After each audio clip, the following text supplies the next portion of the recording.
Olá, bom dia. Quero deixar uma palavra sobre a questão de Bolsonaro, do nosso presidente e do ministro Moro, ex-ministro Moro. Eh, eu estou ouvindo as pessoas dizerem que o presidente da República não deveria interferir no Ministério da Justiça e propriamente na Polícia Federal. E isso é uma incoerência, porque nós temos que ter a sabedoria para entender princípios. Ora, ele é o comandante em chefe das Forças Armadas e das Polícias Federal e Polícia Rodoviária Federal. Ele é o presidente da República. Nenhum ministro tem que aparecer mais que ele. Essa questão da carta branca está dizendo que vai ter liberdade para poder trabalhar, mas não sem a supervisão e, quando precisar, a interferência do presidente da República. Quem é dono do projeto de governo é o presidente da República. Isso se aplica aos estados e municípios também.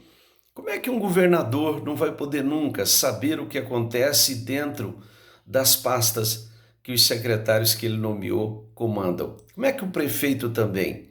Ora, então, o presidente, assim como o governador, assim como o prefeito, assim como o dono de uma empresa, ele tem toda a liberdade para supervisionar, para opinar e até para interferir naqueles departamentos que aqueles chefes da empresa estão cuidando, que aqueles secretários municipais estão cuidando, que aqueles secretários de governo estadual estão cuidando e que aqueles ministros estão cuidando. Bolsonaro está certo. Ele não só deveria opinar, como deveria também interferir quando precisasse. Ora, é claro que ele, como presidente da República, se eu fosse o presidente, você acha que eu não ia querer falar com o alto comando da Polícia Federal para saber como estão as operações pelo Brasil, para saber a determinado de algum assunto que eu precisasse saber? Ele é o presidente da República. É a máxima autoridade num país.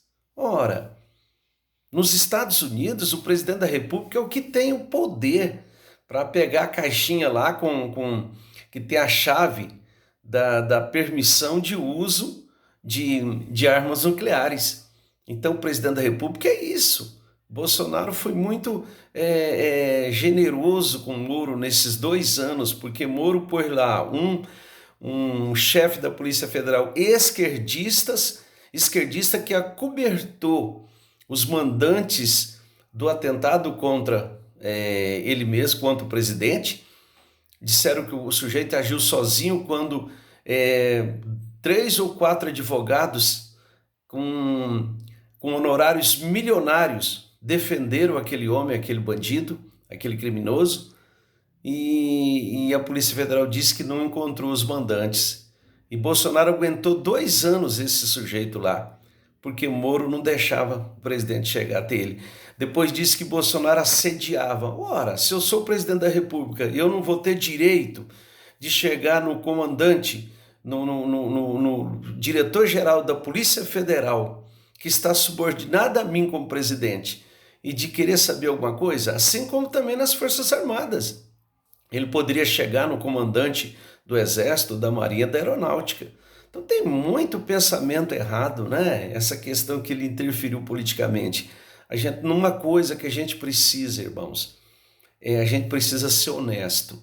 A honestidade é quando você olha para dentro de si e, e se conscientiza se está sendo justo ou não, se está sendo verdadeiro ou não. Honestidade é isso. Honestidade não é só falar ou mostrar fatos. A honestidade, antes de tudo, é um autoexame que eu faço.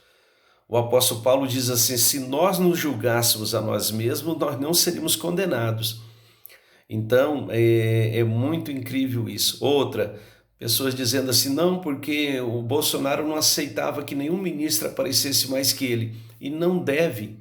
Quem tem que aparecer é o presidente da República. Ele é o comandante, ele é o dono do projeto para o Brasil, não são os ministros.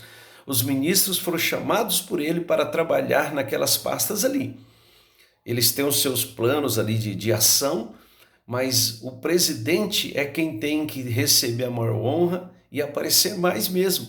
Não tem que ministro. O Brasil não elegeu o Moro para ser presidente nem para ser ministro. Quem chamou ele foi Bolsonaro. Amém? Então eu estou trazendo isso para você, independente do que partido que você defende, a sua ideologia política, mas a gente tem que ser honesto. A honestidade é uma coisa que Deus se agrada, Deus honra. Eu estou orando pelo Brasil, estou orando pelo presidente Bolsonaro. Creio que ele tem feito, tenho visto o governo dele, eu sei que ele está buscando fazer o melhor para o Brasil. Muitos dizem assim, não, eu estou orando por ele, mas eu ele fala muita coisa errada, faz aquilo. Ora, eu acho que quando você decide orar por alguém, você desconsidera esses detalhes, se a pessoa é mais prudente ou menos prudente para falar. Vamos ver a questão da honestidade e o que ele está no coração de fazer pelo nosso país, amém? É igual quando você vai orar para alguém, você vai orar para um criminoso, você que é cristão, católico ou evangélico, você vai orar para um criminoso para que ele se converta. Você todo dia que for orar vai estar dizendo, eu estou orando por ele, mas ele faz isso, aquilo. Aí não vai funcionar, né? Você ora pedindo que Deus fale ao coração dele. E é assim que a gente deve orar pelo Brasil. Vamos unir a oração, nosso Brasil vai dar certo, mas nós precisamos de gente honesta, não só no governo, mas também para orar pelos destinos da nação. Amém? Deus te abençoe.